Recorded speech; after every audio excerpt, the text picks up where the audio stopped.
first of the scores up. So the first one here, last minerals to crystallize are those with, and there are only two options here.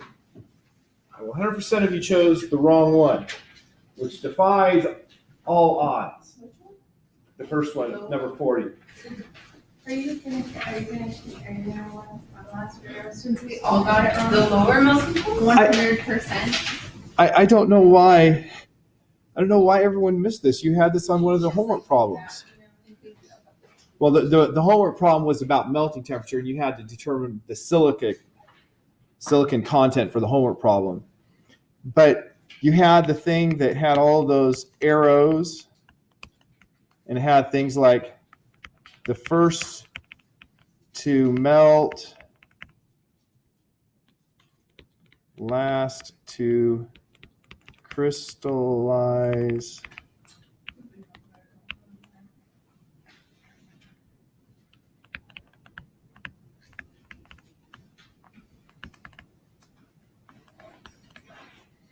highest melting temperature. The highest melting temperature, if you're cooling, it's going to be the first melting temperature you reach if you're cooling, because you're starting hot and coming down.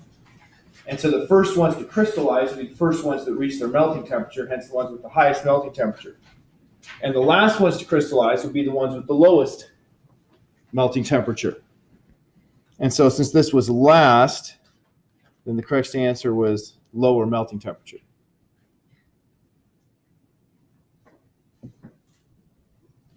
The second one here, there's really not much discussion. That one was just the order of things. Which of the Earth's atmospheres was or is composed? Was or is, because of course there is one atmosphere we have right now, primarily of hydrogen and helium. Now let's start with the present and work our way back. What is the present atmosphere primarily composed of?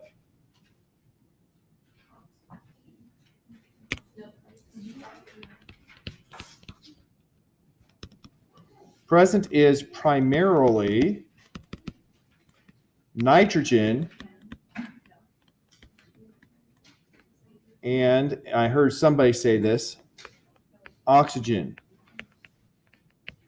with small trace amounts of other things.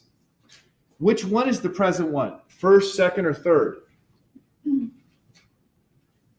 other words, how many atmospheres does the Earth had?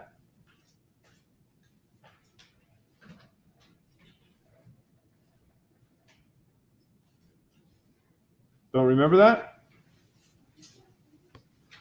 The Earth has had 3 atmospheres, so the present one is the third atmosphere.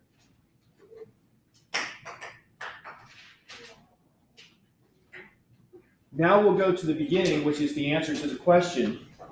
The first atmosphere was primarily the gases that the solar nebula, now that we started astronomy, we can talk about the solar nebula theory, that the solar nebula had. And what were the primary gases in the solar nebula? Hydrogen and helium. So the correct answer here was hydrogen and helium. Well, what about the secondary atmosphere then? The second atmosphere is the atmosphere that was produced by outgassing of hot rocks. And so that is the kinds of gases that you would have had trapped in the rocks. I really care mostly about the 2 that I have written there. The next one that people had a hard time with, the geologic time scale is broken up into units of different sizes based on, and this one here is one I'm definitely going to lower the question count because I can see how people would have chosen different answers. I think the one that people answered the most was eons, eras, periods, and epochs, or epochs. I never know how to pronounce the last one. Those are the units, but that's not the basis for how they break down to units. It's the units they break it down into. And so I see how people would have answered that instead of the correct answer. So that's not the answer because those are the actual units it's broken down into, not what those units are based on. So It's these based on those last two words that make that not the right answer. So in terms of why they break it down, what is the mechanism they use to break it down?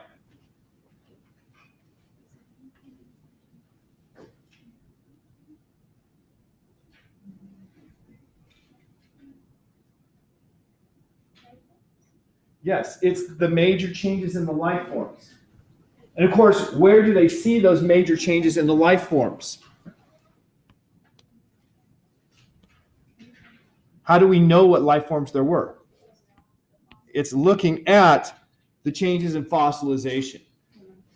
So this one here had too much similarity. I'm definitely going to lower the question count because of this.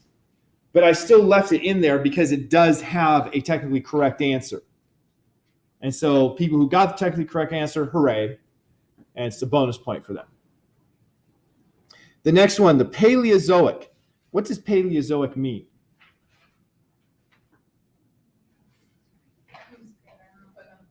Paleo. What does paleo mean? The answer is indeed fish, but what does paleo mean? It means old. So this is the oldest of the three eras with life in them. And so you have the Paleozoic, the Mesozoic, and the Cenozoic, the old, the intermediate, and the young. And so the old one was dominated by fish. What was the Mesozoic dominated by? Is what? What did you say?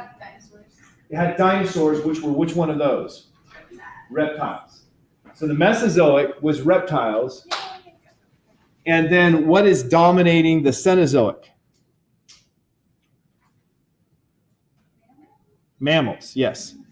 So the amphibians, insects, and birds aren't the dominant thing in any one of those three, but they are in some of the subsections. Well, I don't know if they are dominant in any subsections now I think about it. Last one of the ones that gave people problems. Most of Earth's accessible fresh water is located where? Notice what's missing is oceans. That's where the majority of Earth's water is.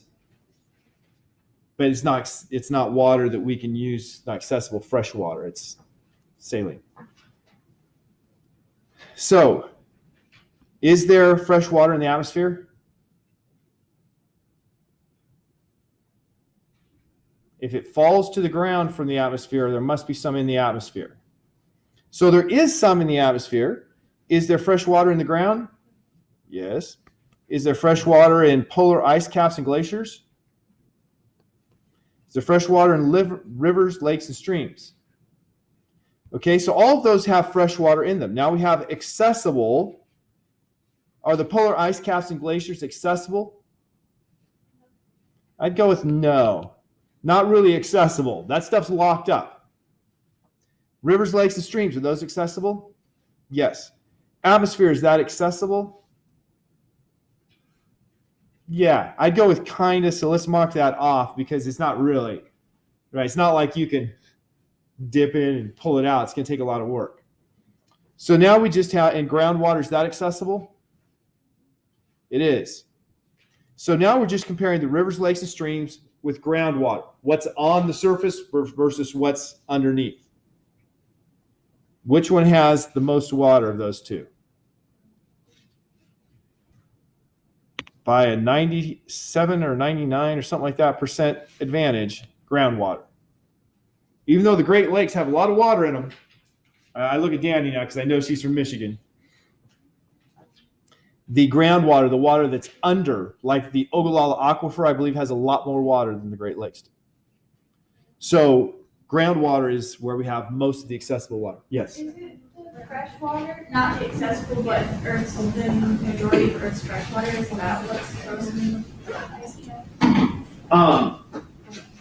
I don't remember the percentage of fresh water that's frozen in ice caps. But it's glaciers and ice, yeah. But of the accessible water, groundwater is It's 97 to 99%. Okay, if you have questions about the test or the grading, I haven't entered the scores yet. I haven't decided how many it's going to be out of yet. I believe the top score was 42 this time, and most of the scores were clustered above, above 30. And so I still have to decide how I'm going to grade it, but it was better. That made me happy. We're going to lecture some about the sun. Gabby, you had a question? No. We're going to lecture some about the sun and then do a lab based on the stuff in the last 3 slides. So I did talk about the Earth's moon in class yesterday. Question, Rachel? Do we need to write a teacher test question? I would like you to, yes. Yes. Do you need more paper? No. You do. I was like, Right.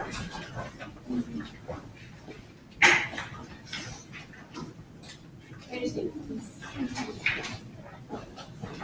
Okay. We know more about the moon than any other body in the heavens. Why is that true? It's closer to us than any other body in the heavens. Now, we know more about the Earth than we know about the moon, but we have sent people to the moon. At least most of us believe that we have sent humans to the moon. We've actually explored it. Now, we have rovers that have explored a lot about Mars, so we now know a fair amount about Mars. In fact, we have had rovers, we as humankind, we've had rovers on Mercury, Venus, Earth, and Mars. And we have had probes for Jupiter and Saturn. And we've done flybys, most recently of Pluto, but I believe Uranus and Neptune have also had flybys. I'd have to go back and check on that. But we have tried to learn as much as we can about the objects in our solar system to help us understand more about what's going on away from us. So on the moon, first of all, it's 1/4 the diameter of the Earth. Now, if you think about it, it's only 1/4 the radius of the Earth or 1/4 the diameter. That's still a pretty big object. So it's pretty big. Now, if you want to talk volume, volume is equal to 4/3 pi times radius cubed. So 1/4 cubed is 1/64. So the mass of the moon should be somewhere around 1/64 the mass of the Earth. It's actually a little less than 1/64 because its density is a little bit less than the Earth's.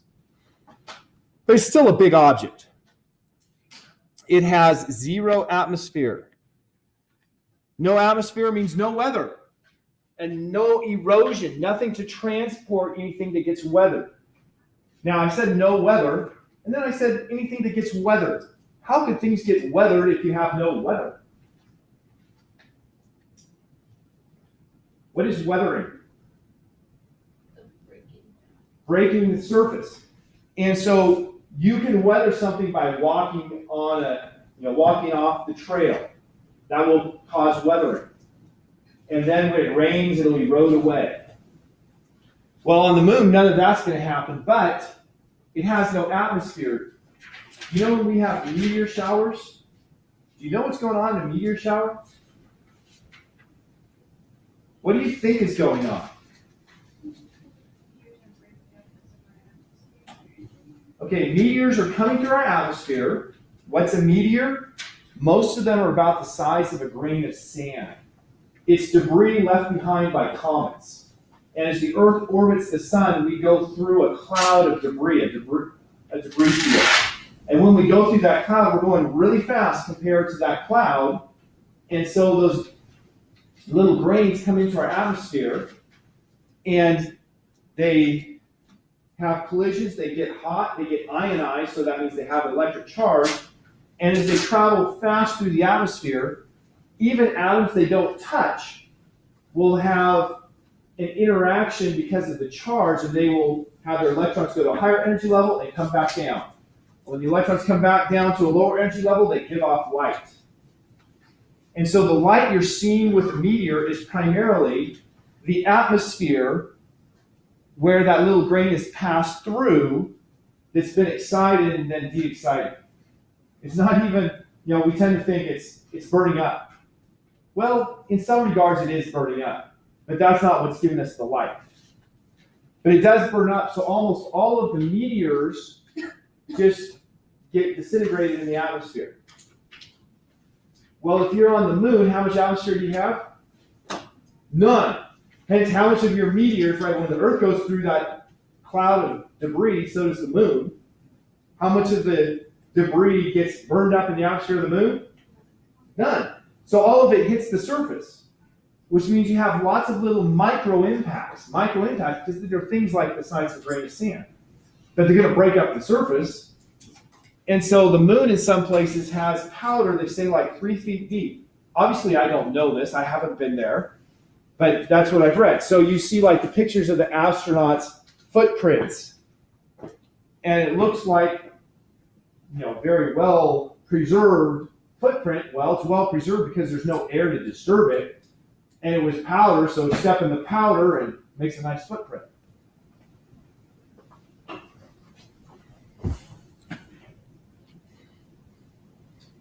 "12 humans have stood on the moon.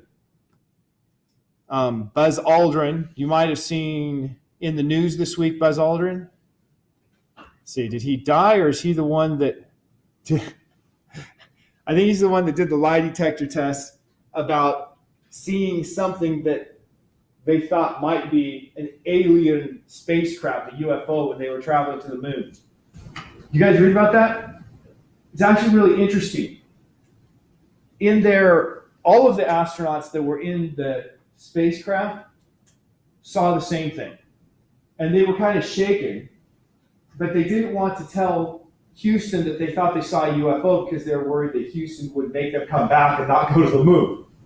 And so they asked Houston, they were trying to think, what could it be? And they're like, well, maybe it was one of our fuel tanks that's been ejected. So they asked on the radio where it was, and ground control told them where it was and just said, okay. And they didn't say anything about what they thought they saw until they got back because they didn't want their mission to be scrubbed. So UFO people are very much, see, they passed the lie detector. They fully believe they saw a UFO on the way to the moon. Just because you have the Buzz Aldrin person in that suit. That flag there. Can you see why some people say that we never went to the moon by looking at that flag?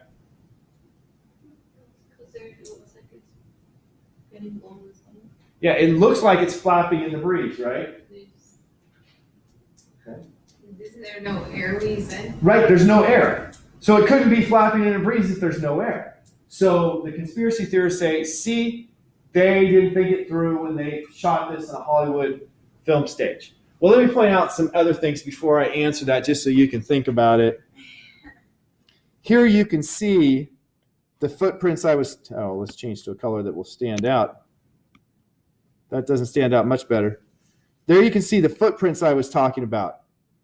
Very clear in the soft, powdery soil that's been made powdery because of all those micro impacts.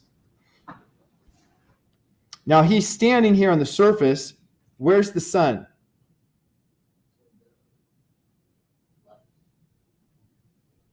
Okay, you see a shadow that's coming out this direction.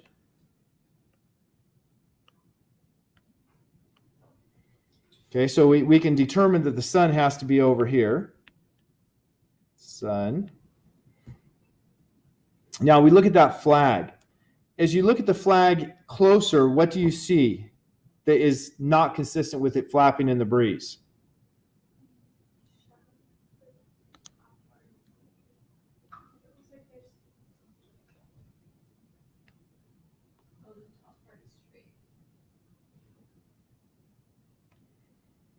See what I just drew there? There's another you can draw over here. There's one more you can kind of see here. How was the flag stored when they went up into space? Logically, what would they do? They would fold it. They knew that there was no breeze, so they have a metal rod right there that's holding it out. And then those ridges are the creases from where it was folded in transport. So it's not that it's flapping in the breeze, it's that it has creases from being folded and it has a rod to hold it out. Now, there is one more thing with the flag that conspiracy theorists point out. This flag did oscillate for a long time. So it did have a little bit of motion. Why? Well, there's nothing, no atmosphere there. There's nothing to dampen the oscillation. Right? When you make things oscillate, like if you're in a swing, you swing back and forth, but you slowly come to a stop. A big reason you come to a stop is because of the air that you're pushing each time you swing back and forth. If you were on the moon, there's no air, you would still swing back and forth, but it'd take a much longer time to come to stop because the only way you'd be losing any energy would be from a little bit of rubbing in a swing. It'd be the links of chain. So here you have this thing oscillating back and forth. You would lose a little bit of energy in the elasticity of this, but it'd be a much smaller loss of energy, so it'd oscillate a much longer time. So just point out some of the arguments for it being a conspiracy, and then the counter arguments to saying, no, that was a misunderstanding by the conspiracy theorists. So 12 people have been on the surface of the moon. The good conspiracy theorist says, well, sure, we sent spacecraft to the moon now. It was only a conspiracy back then. Another thing that's really strong with conspiracy theorists is there's a picture of a rock that appears to have a C on it. They say, aha. In Hollywood, they label their props, and that's the prop label that they were sloppy and you could see. What does the sky look like on the moon? Black. What does the sky look like on Earth? Blue. What's the difference? Atmosphere. The atmosphere scatters the light, scattering blue much more effectively than other colors. So when you look away from the sun, you see that blue. There's no atmosphere on the moon, hence you have a black sky even in the middle of the day. Yes? So if they didn't have the light from the spaceship, would it all just be dark and you can't see anything? No, there's sunlight. There's sunlight. Like I said, we can tell from the shadows that the sun is out here. And so it's casting light like this, making those very long shadows. So is there always consistently going to be light, or does the moon move around itself? Okay, the moon is really interesting. The moon is orbiting the Earth, right? Takes around 29 days to do one complete orbit. Takes 27 and a half days to go from full moon to full moon. But it takes a little bit longer to do a complete orbit because the Earth is moving around the sun. I think I have that right. So the moon is what we call tidally locked. The moon started out probably rotating at a different rate, but because of the Earth's gravitational pull, it's a little bit stronger pull. If something's not perfectly uniform, as it spins, the side that has more mass will be attracted to the Earth a little bit more. And so it kind of wants to be in that position. And so over time, over many thousands to millions of years, the moon has slowed its rotation because of that variation in the force until now it's tidally locked. So the same side of the moon is always facing the Earth. So the moon does one rotation in the same time it takes to do one orbit. So it is rotating, but it's rotating very slowly. It's going to have, because it has one rotation, the time to do one orbit, it's going to have one day in what we consider a month.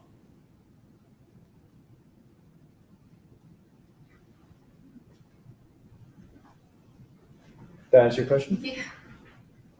So is there ever a moment where like kind of like when solar eclipses happen or something, I'm just wondering if there's ever a moment where something's blocking the moon from, and then it'll be like dark, from getting the sunlight?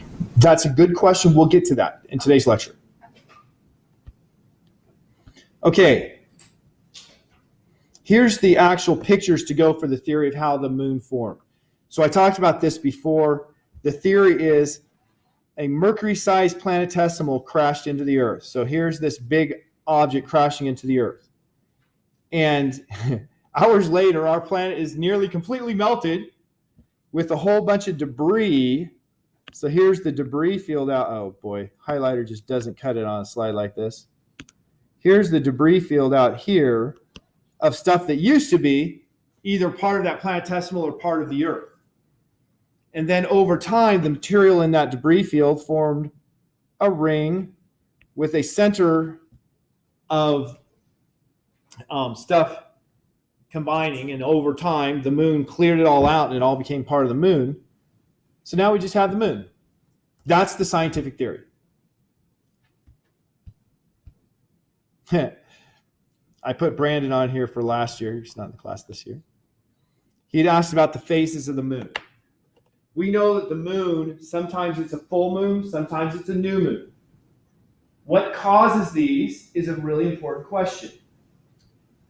The phases of the moon are caused by our viewpoint of the moon. We only see half of the moon, right? The side that's facing us. Just like I can only see half of you, the half of you that's facing me. I can't see the back of anyone's head. Likewise, we can only see, let's say, the face of the moon. And because the moon is tidally locked, that face is always facing us as it goes around us. So we only see the face of the moon. We don't see the other side of the moon. Some people call the other side of the moon the dark side of the moon. If you're going to use the dark side of the moon to mean the other side of the moon, that's a false term. Because if we see the moon completely lit up, and where's the light coming from that we see for the moon? The sun. Now once again, flat earthers say, no, the moon's giving off light. It's like a light bulb. We've had people on the moon. Well, they have to reject we've had people on the moon, right? You can't say that it's giving off light and say, yes, but we had people up there and they were mistaken. You could look at the picture we saw there, the shadows. The moon isn't giving off the light. It's coming from something else. If you believe that those are real pictures, which the flat earth people clearly don't believe, then you have to admit that the moon's not what's giving off the light. It's reflecting light from the sun. So if we see the side of the moon that the sunlight is hitting, what's the other side going to be like? If I'm the bright light bulb, and all your faces are facing the bright light bulb, what's the back of your head going to be looking like? Dark, no light. So when it's a full moon, the other side of the moon will be dark. But then when we see a new moon, when we see the side of the moon that's not lit up, what's the other side of the moon going to be? Lit up. Hence, if you call the opposite side from what we see the dark side, that's not a true term because it's going to be lit up as much of the time as it's dark. On the other hand, half of the moon will always be not lit up, just like half of the earth is always in night, roughly speaking, and half of it's in daytime. So if you use dark side of the moon to say the side that right now doesn't have any light, well, that would be an accurate term. So the reason we see phases is if the sunlight's coming from here and the moon's between us and the sun, it's going to be dark. We call that a new moon. Now, as the moon moves, it's going to become a crescent because we just see a portion of the moon lit up. The first quarter is when we're seeing half of the moon lit up. Waxing gibbous means pregnant, like my belly. Well, I don't have a pregnant belly, but I have a gibbous belly nonetheless. I'm trying to make it less gibbous. But the gibbous is more than half. And then we have the full moon when the sun is on the opposite side of the earth as the moon. Now think about when you're going to see the moon. If it's a new moon, if the sunlight is here, what time of day is it for you? It says right there, noon. So the moon's going to be overhead on a new moon at noon, which means basically when it's a new moon, when the moon is dark, it rises about the time the sun sets, and it sets about the time the sun rises.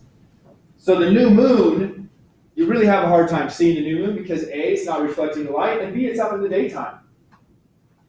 Now when you get to the first quarter is overhead at sunset. So the moon is visible in the sky. If it's waxing, the moon will be visible in the sky when the sun sets. That's a rule you can always take to the bank. If you go out at sunset and you see the moon, it's in the waxing stage. And so, it's overhead at sunset, it's set around midnight and rise around noon. If it's a full moon, at midnight it's overhead. So the full moon comes up when the sun sets. I think I might have said this wrong before. The full moon comes up when the sun sets when the sun rises. The new moon rises with the sun and sets with the sun. I think I said that wrong the first time, didn't I? Don't remember? Good. Let's forget all my mistakes. We all make them. So the full moon is really easy to see because it's bright and it's in the sky when the sun's not. And then we go into the waning phases. So you have a waning gibbous. Note the waning gibbous will rise after sunset and will set after sunrise. So if you get up in the morning and you see the moon at sunrise, that means it's in a waning phase. So one way of identifying if it's waxing or waning is, did I see it at sunrise or sunset? Another way is the shape. If you look at these, we make abbreviations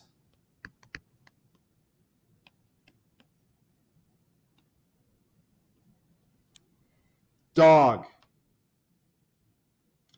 because the first quarter moon looks like a D, and the third quarter moon looks kind of like a G, and of course the full moon looks like an O.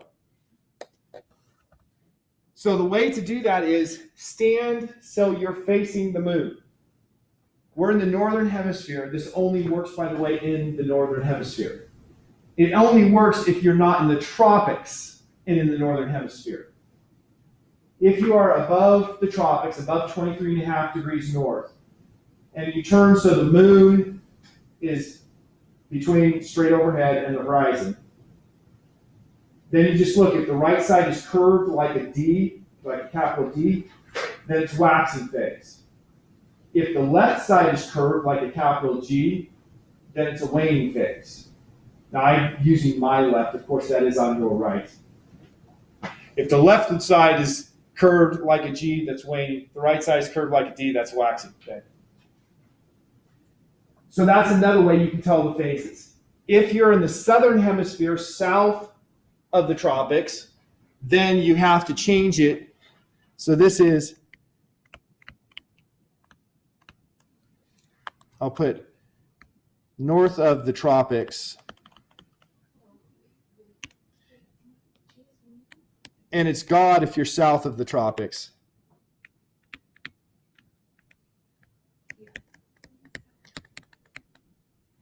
Right, because some of you might go as a student missionary to somewhere in, the Pacific Island that's in the southern hemisphere.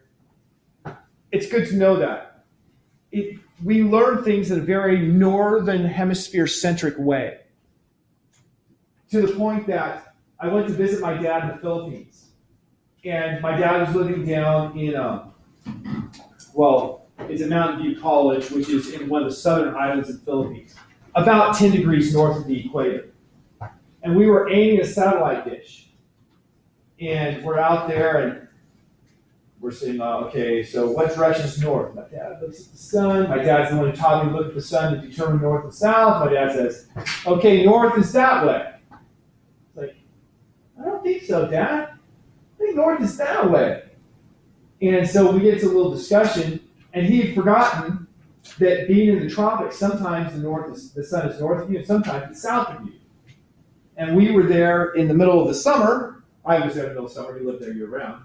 And since it was the middle of summer, the sun was actually north of us, and so the shadows were going the opposite direction of what he anticipated, because he had learned since he was a child that your shadow is going to be pointing roughly south, southeast to southwest, depending on time of day. So that's why I mentioned the difference in northern hemisphere and southern hemisphere observing. Now the Earth's moon, as we said, it spins on its axis as it revolves around the Earth. This is no longer the moon. I was going to change this, and I decided I didn't have time to change them all. The moon does not have a magnetic field of any strength. But the moon's orientation, the reason it is locked in the Earth, it's using the magnet as an example of why. Because the gravitation is pulling on the more massive side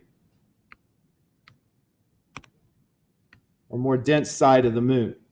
As a result of the moon being tidally locked, something peculiar has happened to the moon. The moon's most dense region is not in its center. It's been pulled so it's closer to the side of the moon that's facing the Earth because it's locked in this phase. So instead of having its core at the center, its core is offset, which is really peculiar. Okay, now the eclipses that you asked about. Eclipses. You remember the first day of school this school year? We had a solar eclipse. That was totally cool, right? I was out there with the telescope and blah, blah, blah. The solar eclipse occurred because we had this geometry going on. We had the moon between the sun and the earth. And so the moon was blocking sunlight from hitting the earth in our location. So no direct sunlight was hitting the earth, hence it got dark. It didn't get as dark as I was hoping it would. I thought it'd be like middle of the night. It wasn't that dark. But it was clearly more like, twilight-ish. If we had gone 20 miles farther south, it would have been much darker, just for the record. Sorry, I'm trying to figure out what that guy's doing out there. Oh, maybe it's a baby stroller? Okay, anyway, sorry. I have that kind of attention span.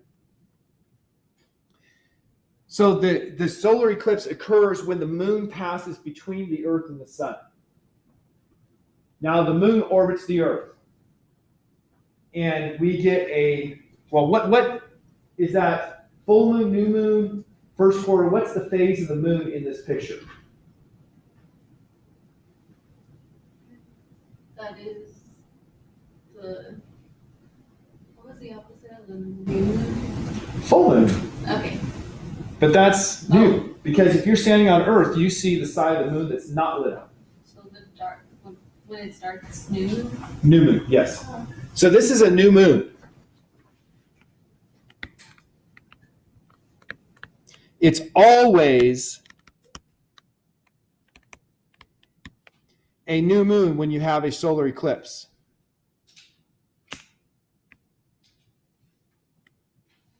And how often do new moons come about? Let's just go with every month, okay? It's every 27.4 days. I think that's the 27.5, something like that. So roughly every month we have a new moon. How often do we have a solar eclipse?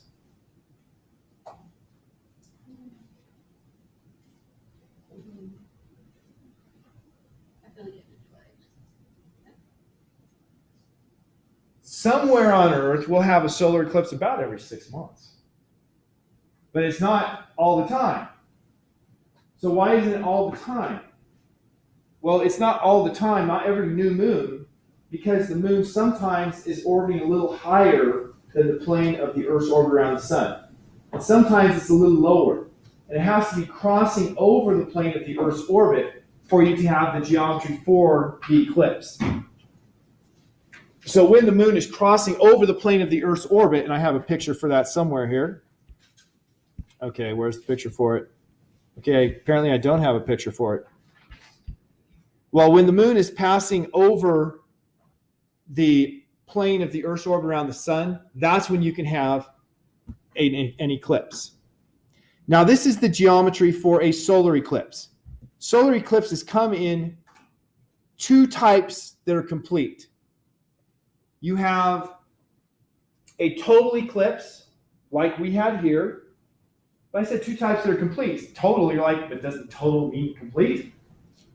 There's also an annular eclipse. An annulus is a name for a ring. An annulus technically is a ring with thickness. And an annular eclipse occurs when the angular size of the moon is smaller than the angular size of the sun. Believe it or not, the sun and the moon are not getting bigger and smaller, but the distance between the Earth and the moon is changing. The distance between the sun and the Earth is changing. The Earth is closest to the sun around January 4-ish. The Earth is farthest from the sun around July 4-ish. So if you have an eclipse that's close to July, you're going to have the sun being about as far away from Earth as it can, and hence a smaller size when viewed from the Earth.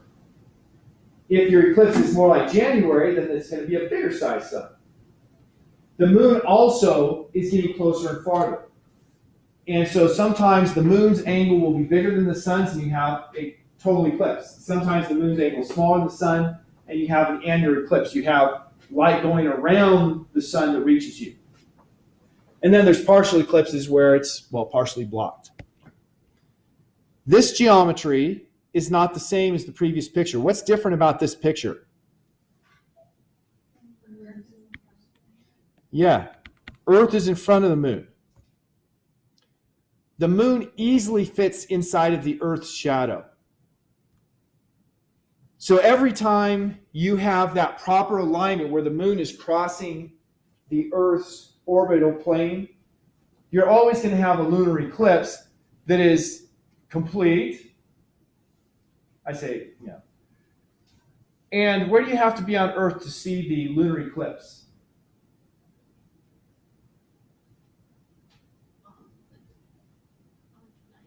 On the night. If it's nighttime and you have a lunar eclipse, you see it. If it's daytime, you wouldn't have seen it anyway, okay? So if it's nighttime when the lunar eclipse occurs, you can see it. So half of the Earth is going to see every lunar eclipse.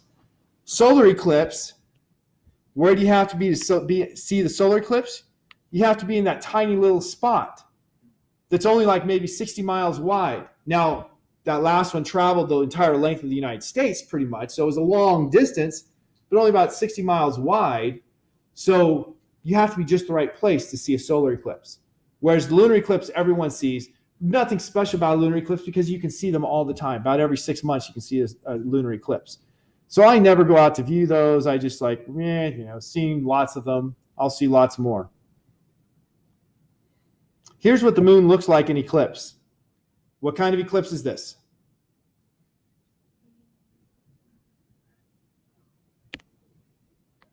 It's a lunar eclipse. That is, the direct light from the sun is not hitting it. Now, if you look at this, you see this area here that's a little yellow. That was the perfect choice of color. That means that it's close to the edge of the eclipse. That side there is really close to here. It's not completely black. It's reddish in color. So some people call it a blood moon. That just means you had an eclipse, okay? Nothing special about that. Yeah, it's a lunar eclipse. It's red because light going through the Earth's atmosphere is bending and still hitting the moon. So that's light that went through the Earth's atmosphere. Blue light was scattered away, so it ends up being red. That's why it's red. Here's a picture of an asteroid. What does it look like? A rock. What is it? A rock. It's a rock. It's something that probably was trying to form as a planet, never got very big, got torn apart. And we have lots and lots of these things out there between Mars and Jupiter. Some of them hit the ground. If you find one, you probably wouldn't know any difference between it and any other rock unless you're a geologist. I'm just going to move on. Comets, we've talked about, they're like ice balls. There are two places where we have clusters of ice balls. The Kuiper Belt and the Oort cloud. So what are those? Yeah, this isn't going to show me. If we have the sun, the center of our solar system, we have all the planets out here orbiting it. And then in the same plane as those planets, there is a big region out here with things like Pluto in it. Pluto is an example of an object that's in the Kuiper Belt. and it's typical of the objects there. It's much bigger than average, but like we said, it's not the biggest. Eris is the biggest we know of, but Eris is not necessarily the biggest. And so those are like ice balls that are out there. There's a whole lot of them, and they're coming around, and every now and then one of them will come too close to something else, and its orbit will be deviated by gravity. And so its orbit will come shooting in. So something gets deflected, and it's been going around like this, and all of a sudden comes like this. And when it does that, then it becomes a comet. It'll be a comet from about the time it gets to here to about the time it gets to there. And my picture is a little bit misleading. I have to redraw it so it's not misleading.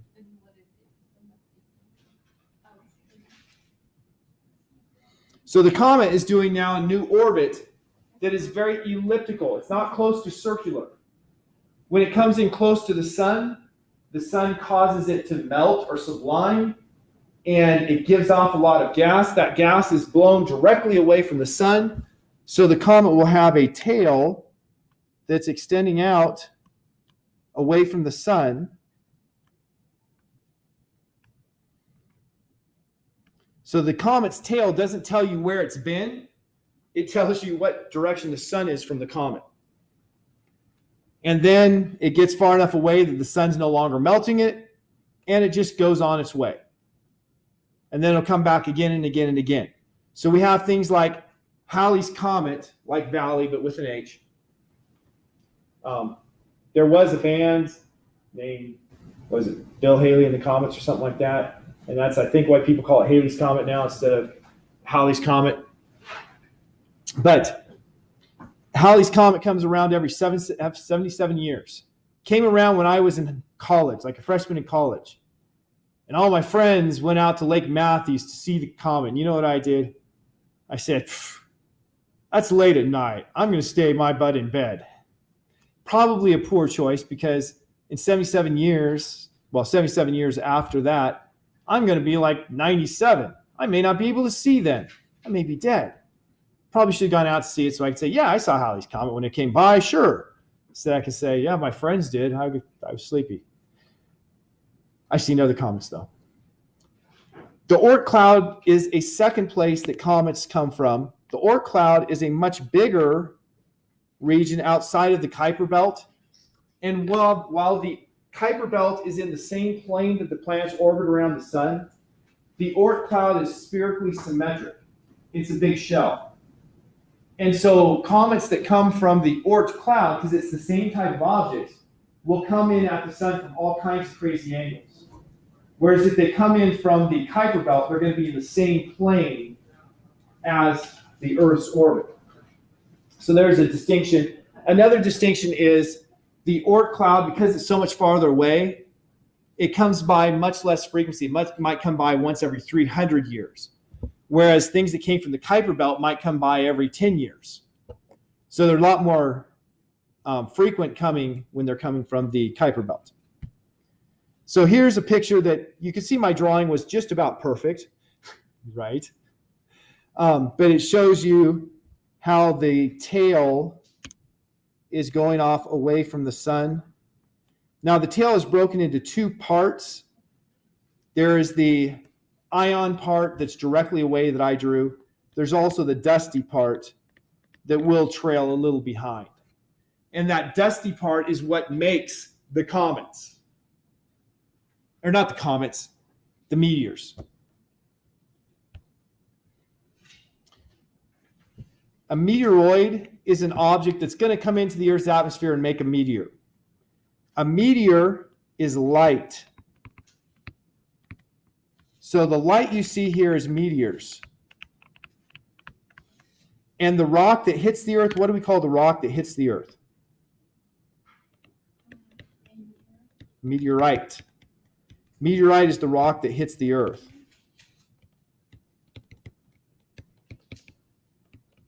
Now here's a riddle for you. I've told you, virtually every meteor is the size of a grain of sand. It's debris from a comet. Every meteorite is a rock that is part of an asteroid. How is that possible?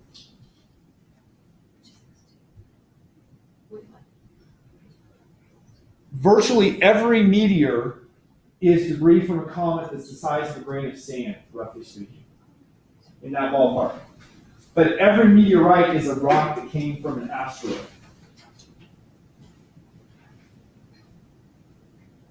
How are those two statements even possible to both be true? The answer is small. That would be an option. But it's not the correct one. What happens to those sand-sized grains when they come to the Earth's atmosphere? They burn up. Hence, they don't hit the Earth. So almost every meteor is the size of a grain of sand, but it burns up and never hits the Earth. The only things that hit the Earth are the big ones that were asteroids. And so that's why everything that hits the Earth is a rock that was an asteroid. And you can see meteor showers are wonderful for, getting out there with your honey and having some quality time. Now to stuff for today's lab. What's the shape of the Earth? I asked you this. I have talked about what some people believe, and I want to hear what you believe. What's the shape of the Earth?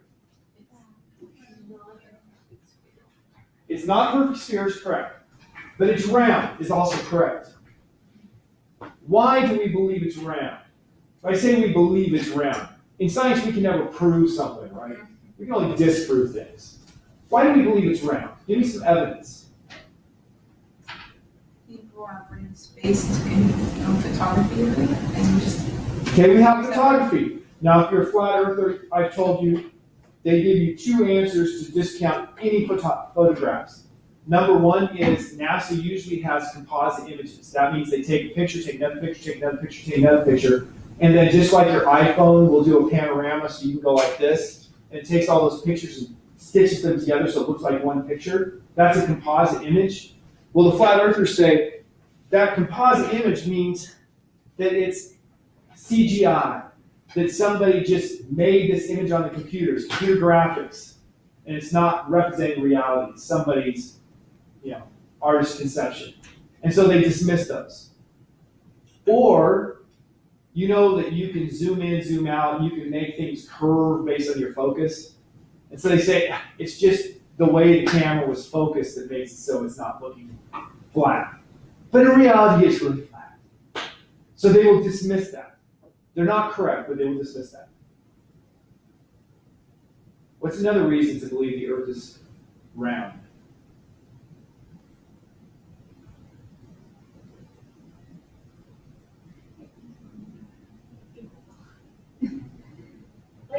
When you're traveling, you're going all the way around. Yeah, and when you're traveling, you can see the curvature of the Earth if you look out the window too, but I don't know. Like there's no place that you stop. Oh, that's the end. Well, one of the things that's really easy is there is a direct flight between, I think, South America and Brazil or Chile or something like that. A direct airline flight you can take between South America and Chile. And Chile is part of South. did I say South? Yeah. Australia Yeah. and Chile. What did I say? Yes, you are right. Wow, really? You can get that flight? I can jump and make that flight. So you can take a flight from Australia to Chile. And according to the globe, those are actually pretty close because they're both in the southern hemisphere, pretty close to each other. But according to flat earthers, those are on opposite sides of the flat earth. So according to the flat earther, that's about the longest flight you could possibly take. Well, how long does it take? A lot less time than it takes if you were going to fly from Australia to, let's say, Mexico and then down to Chile. How do flat earthers explain that? You're going to love this one, by the way. They say that flight doesn't really exist. You can't really take that flight The airlines put the flight on the manifest and give you records for it because it's all a big conspiracy to make you think the Earth is evolved. Yes.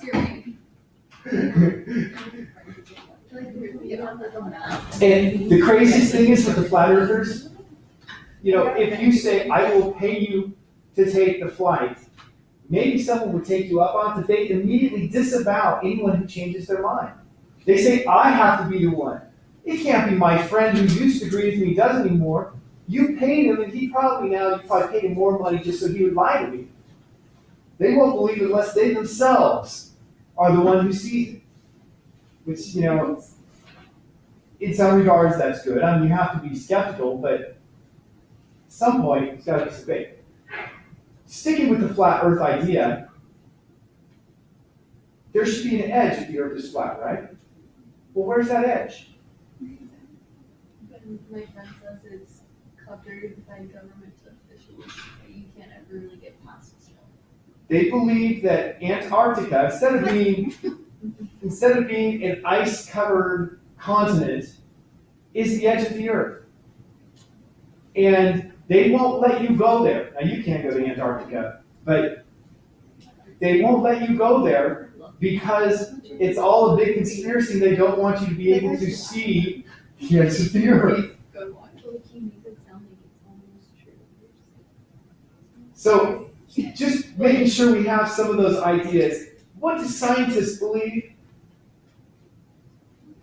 That the Earth is round. Since when?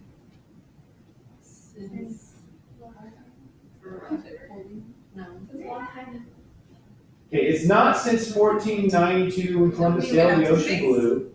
It's like when I started studying space. Let's see, do I have it on here yet? No, I don't. Aristotle concluded from observation of the curved shadow of the Earth that when there were eclipses, if the shadow is curved, then the Earth must have a curved surface, so the Earth must be evolved. That's what Aristotle concluded. Now, the Earth could be a pizza. That still works with the flat Earth idea if the Earth is a pizza, except for one thing. The whole eclipse idea, I don't know how the eclipse works for a flat earther, but they believe that the sun and moon are both moving around like this, and the eclipses are something that I can't understand the flat earth view on. But Aristotle deduced that the Earth must be a sphere, way, way before Columbus sailed the ocean blue. We're not going to answer this clicker question. We're just going to talk about if Aristotle determined roughly 350 years before Christ that the Earth was evolved, then where did the story of Columbus, come from?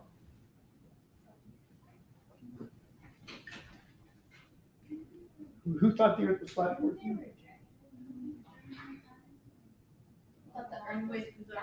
So it was like not the center,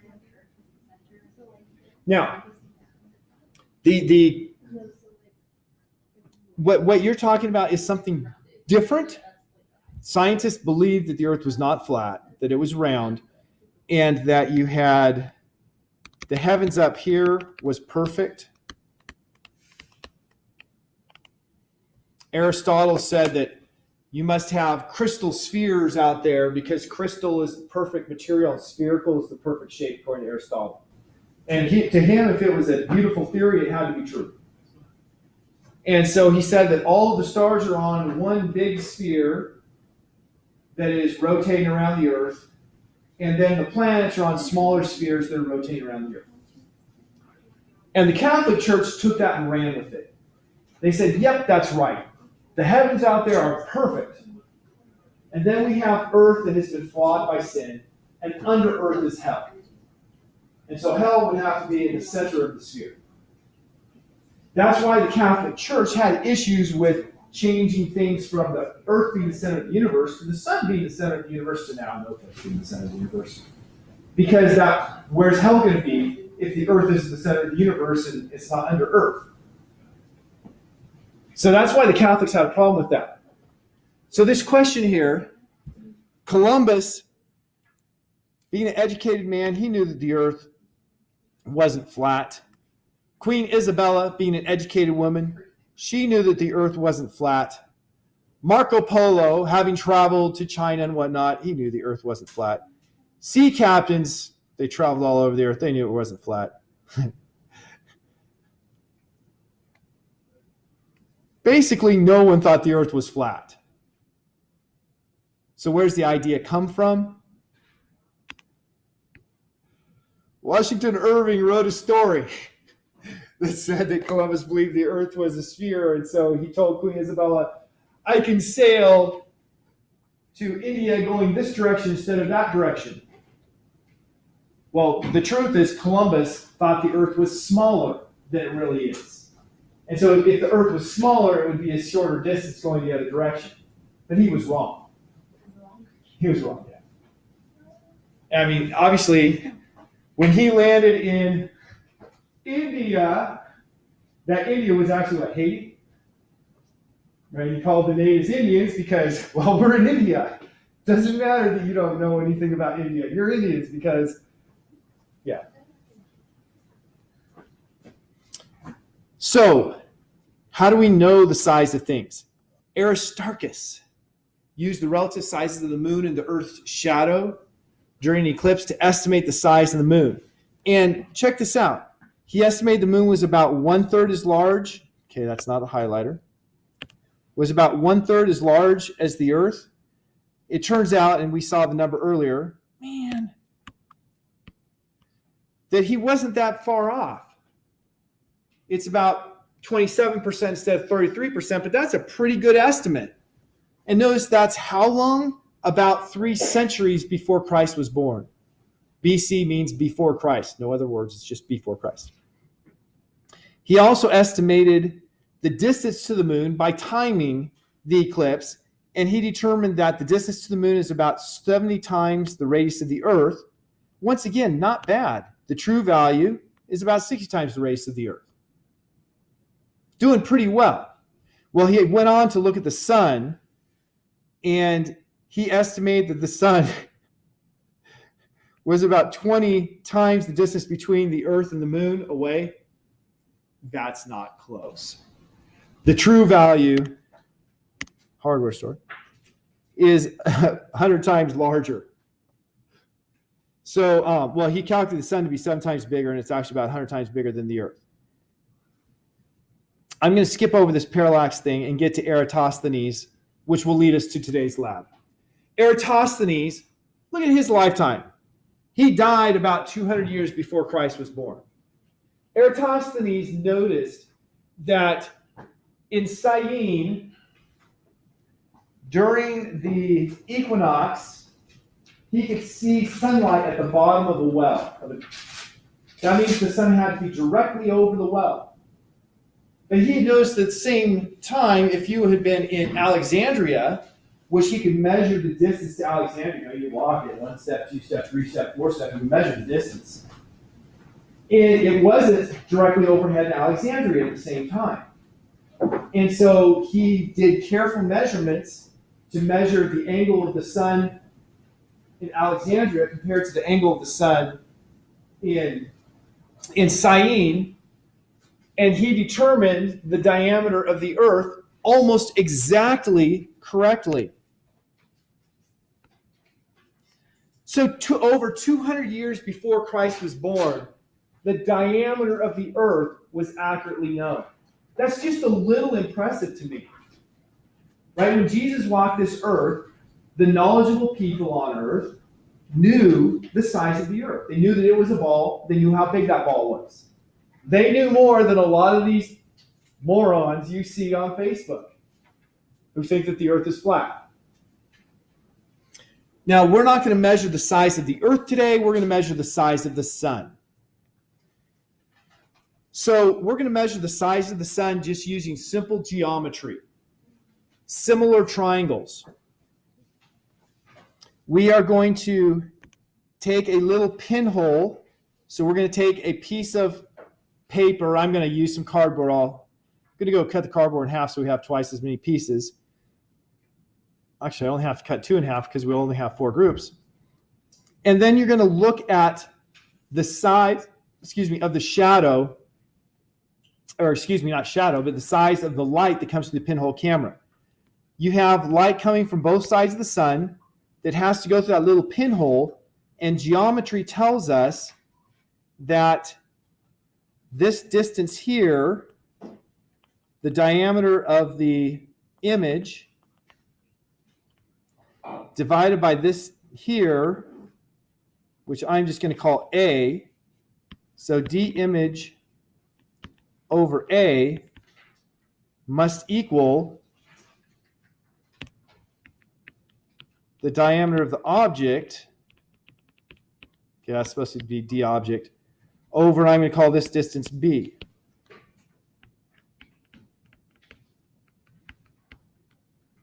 So we're going to use that relationship today to measure the size of the sun. Of course, to do that, we are going to measure directly the things in red. And notice there's two things in green. We're going to have to know one of them. So I'm going to give you, or it's given in your lab notebook, that B is equal to 150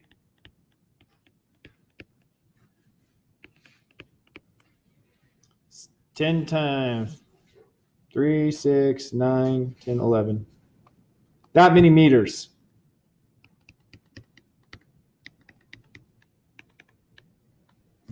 That's the distance to the sun from the earth. So that's going to be given to you so then you can find the size of the sun using geometry. So let's go to the slides for today's laboratory. And I saw some of you had them out. We're doing 2 labs. There's no additional measurement for the second one, though. It's just the first one has you do the measurements. The second one has the questions you answer. So here's the first part, talking about the pinhole camera and the geometry. You're going to take the card that I give you and punch a little hole in it. How are you going to punch a hole in it? Like this. Take this bad boy and you stick a hole in your card. You're going to have a meter stick. Yeah. And you're going to measure how far you have to hold this above the ground to have a circle with a diameter of 1 centimeter. So draw a circle, take a piece of paper, draw a circle with a diameter of 1 centimeter. How do you do that? Take this. And actually, maybe this won't give you exactly 1 centimeter. Just, see, will it? Yeah, I'll give you 1 centimeter. So I make my circle on my piece of paper, and then find out how high you have to hold. Come on. Screws. How high you have to hold the card to have a. I went the wrong direction. That's good. To have a image of the sun that's the size of that circle. And so you're going to measure the height that you have to hold it. Make sure that you have 0 down on the ground where your paper is, and then you bring your card up here and you measure where it is on here.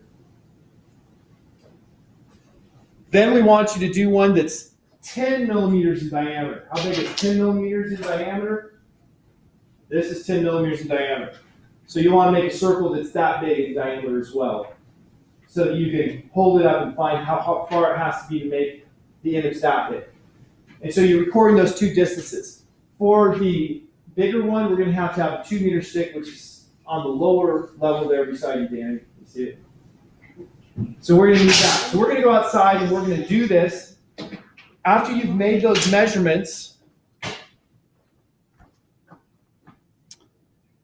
you have a question here. After you've made those measurements, so do both of them. Do the one that's 1 centimeter and the one that's 10 centimeters first. But then instead of a round hole, carefully cut a diamond shape. So I'm going to have to find some kind of sharp blade for you to cut a shape that's not just a little hole. And then you're going to see what distance that difference that makes. So you're going to enter that here. Here is where you're going to have, actually this says 1 centimeter. Then it says 2 centimeters, then 10. So you have 3 measurements, 1 centimeter, 2 centimeters, and 10 centimeters. So you're going to have 3 distances you record there. When you get done with that, you're done with the measurements. There's no additional measurements for the second lab, or the second sheet. The second sheet is then going to have you actually do the calculations. So what you're going to put is diameter of your, it says dime. You're just going to do the diameter of each trial and the distance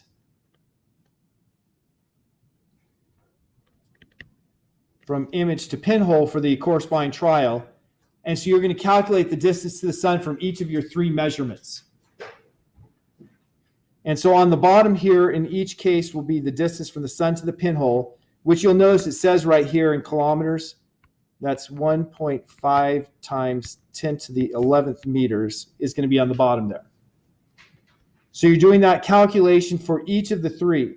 So have calculation 1, 2, and 3 here, and then put the average in the box here. So do your calculations based on the numbers from the previous lab. I think that's the best place to put it. You could put it here. If you put it there, make sure you make a notation here of where to look. And then you have your questions to answer. Now, when it asks about the triangular shape, just use the diamond shape from before, or you could have cut a triangle shape instead of a diamond shape from before. I don't care. You're going to have the same thing that you can measure. And yeah, you answer those questions and you're done.